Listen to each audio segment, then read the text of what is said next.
Hello दोस्तों, नमस्कार दोस्तों।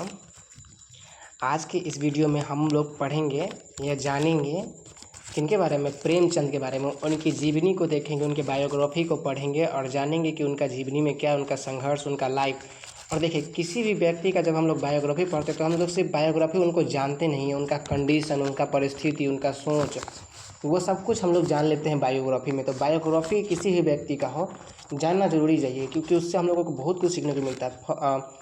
जैसे कि हम लोग अगर किसी का बायोग्राफी पढ़ते हैं तो हम लोग उसका नाम और उसका जन्म और उसके माता पिता और जगह का नाम याद करते हैं। वो याद करना इंपॉर्टेंट नहीं, इंपॉर्टेंट ये है कि वो अपने जीवन में क्या किए और कहाँ गलती किए, वो सब जानना ज़रूरी है। और जो गलती हम लोगों को नहीं करना चाहिए, ये सब बातों पर ध्यान देना चाहिए।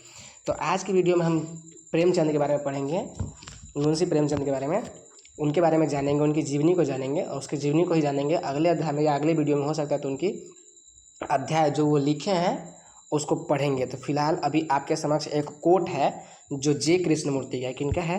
जे कृष्णमूर्ति का एक कोट है। जे कृष्णमूर्ति का फुल फॉर्म है, जे का फुल फॉर्म है जिद्दू कृष्णमूर्ति। इनका पूरा नाम है जिद्दू कृष्णमूर्ति। ये भारत के बहुत बड़े दार्शनिक रह चुके हैं, विचारक रह चुके हैं। क्या रह चुके हैं? ये विचारक रह चुके हैं जिद्दू कृष्णमूर्ति। इनके बारे में बहुत सारे जानकारी आपको यूट्यूब पर मिल जाएगा। एक मतलब सर्च कर लीजिएगा जे कृष्णमूर्ति के बारे में, आपको बहुत सारे नॉलेज। ये विचारक थे, बहुत ज़्यादा एकदम पूरा फिलोसफिकल बात करते थे, दार्शनिक टाइप के आदमी थे ये जे कृष्णमूर्ति।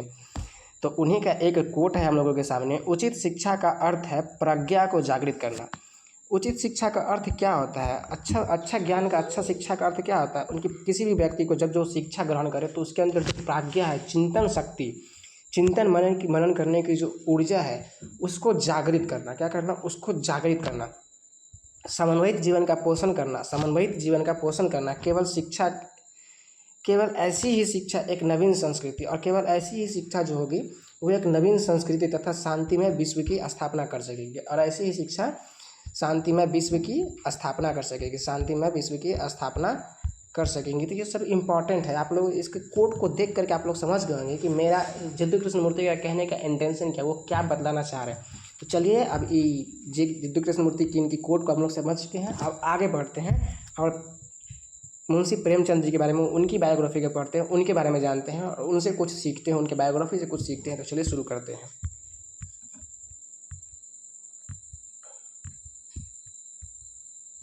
लीजिए, यहाँ से हम लोग शुरू करते हैं। जे कृष्णमूर्ति के बारे में जानते हैं, सॉरी जे कृष्णमूर्ति के बारे में, प्रेमचंद के बारे में। ये हैं हमारे प्रेमचंद जी। कौन? प्रेमचंद्र जी। ये हैं हमारे प्रेमचंद जी। तो इनके बारे में जानते हैं। देखिए, इनका बचपन का नाम था, यानी इनका मूल नाम था घनपत राय, सॉरी घनपत राय। इनका मूल नाम क्या था? घनपत राय। प्रेमचंद का मूल नाम, मुंशी प्रेमचंद्र जी का मूल नाम क्या था? घनपत राय। इनका मूल नाम क्या था? घनपत राय। आप लोग याद रखिएगा, एग्जाम की दृष्टि से इंपॉर्टेंट हो जाता है, लेकिन ऐसे अगर नॉर्मली कोई व्यक्ति पढ़ रहा है तो उसके लिए ये इंपॉर्टेंट नहीं है, लेकिन एग्जाम की दृष्टि से अगर देखा जाए तो ये इंपॉर्टेंट हो जाता है। बचपन, उनका मूल नाम घनपत राय। उनका जन्म भी एग्जाम की दृष्टि से इंपॉर्टेंट होता है। तो 1880 लम्ही गांव, उत्तर प्रदेश, लम्ही गांव, उत्तर प्रदेश, ये भी याद रखेगा।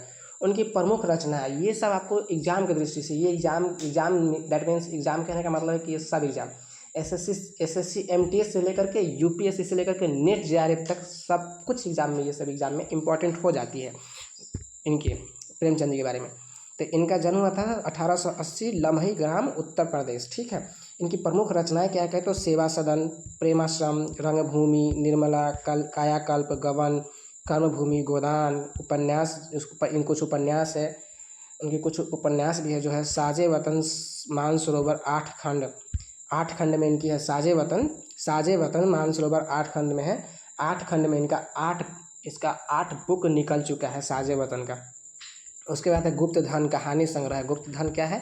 कहानी संग्रह है। आगे हम लोग पढ़ते हैं, आगे हम लोग जानते हैं। करबला संग्राम, प्रेम की देवी नाटक है, कुछ विचार, विविध प्रसंग, निबंध संग्रह आदि भी इनकी प्रमुख रचनाओं में से ये सब कुछ है। आगे हम लोग जानते हैं इनकी मृत्यु कब हुई थी। तो इनकी मृत्यु हुई थी सन 1936 में। कब?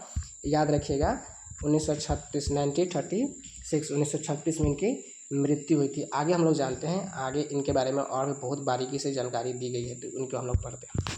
देखिए, प्रेमचंद हिंदी कथा साहित्य के प्रमुख पुरुष माने जाते हैं। हिंदी कथा साहित्य के पुरुष माने जाते हैं, शिखर पुरुष माने जाते हैं, मतलब मुख्य पुरुष माने जाते हैं। कथा साहित्य के इस शिखर पद का बचपन अभावों में बीता। और कथा साहित्य की इनकी जो जीवनी थी कैसी बीती? तो बचपन के अभावों में बीता। अभावों मतलब, अभावों का अर्थ आप लोग समझ रहे हैं कितना ज़्यादा इमोशनल वर्ड है। अभाव मतलब कि कष्ट, दुख, पीड़ा आदि में इनका जीवन बीता।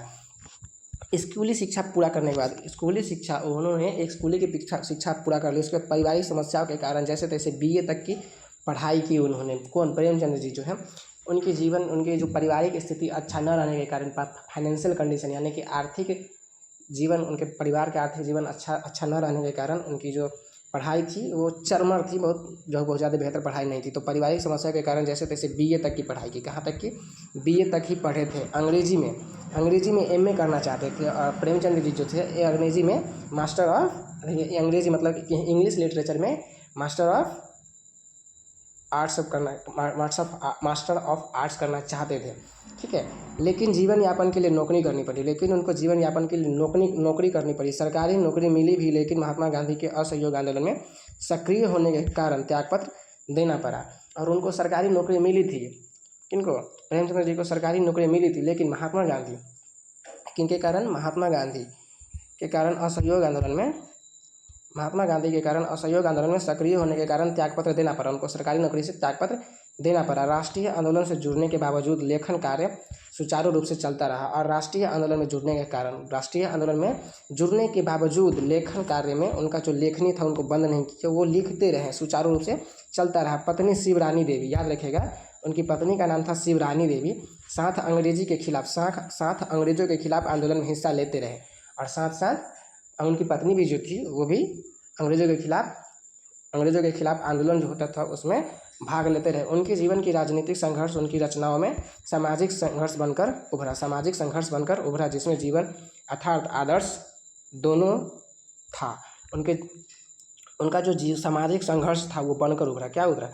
देखिए, राजनीतिक संघर्ष उनकी रचनाओं में संघर्ष बनकर उभरा। राजनीतिक संघर्ष मतलब कि असहयोग आंदोलन जो महात्मा गांधी जी के साथ मिलकर किए, वो उनकी पत्नी मिलकर के जो भी कुछ सीखा, कहाँ से? आंदोलनों से जो कुछ भी सीखा उन्होंने, वो सामाजिक संघर्ष बनकर उनके जीवन में यथार्थ और आदर्श दोनों के रूप में उनके जीवन में ये सारी बातें उतरी। आगे हम लोग जानेंगे तो आगे इनके बारे में और भी बहुत कुछ जानकारी हम लोगों को मिलेगी। तो वीडियो को एक बार लाइक कर दीजिएगा, चैनल को सब्सक्राइब कर दीजिएगा, ताकि हमको मोटिवेशन मिले और हम आप लोगों के लिए कुछ बेहतर से बेहतर करके दें। ठीक है, तो चलिए आगे जानते हैं इनके बारे में। देखिए, यहाँ पे कहा जा रहा है कि हिंदी साहित्य के इतिहास में कहानी और उपन्यास के विविध विकास का काल विभाजन प्रेमचंद्र को ही केंद्र में रखकर किया जाता है। देखिए, ये पॉइंट जो हाईलाइटेड पॉइंट है, इसको हाईलाइट करना जरूरी है, क्योंकि ये एग्जाम की दृष्टि से, स्पेशल फॉर हिंदी लिटरेचर के बच्चों के लिए, मेंस की दृष्टि से जो लिखेंगे उनके लिए तो ये बहुत ही ज़्यादा रामबाण हो सकता है। देखिए क्या कह रहा है कि हिंदी साहित्य के इतिहास में, क्या कह रहा है? हिंदी साहित्य के इतिहास में कहानी और उपन्यास विविध विकास का काल विभाजन प्रेमचंद्र को ही केंद्र में रखकर किया जाता है। हिंदी साहित्य के इतिहास में कहानी और उपन्यास की विधि के विकास का काल विभाजन, यानी किसके बीच में? कहानी और उपन्यास हाईलाइटेड पॉइंट है। इसको थोड़ा सा और डिफरेंट कलर से इसको हाईलाइट करना पड़ेगा। जैसे मैं यहाँ पे ये कलर यूज़ कर लेता हूँ, यही कलर तो ऑलरेडी पहले से था ना, यहाँ पे ये कलर यूज़ कर लेता हूँ, यहाँ पे ये देखा था।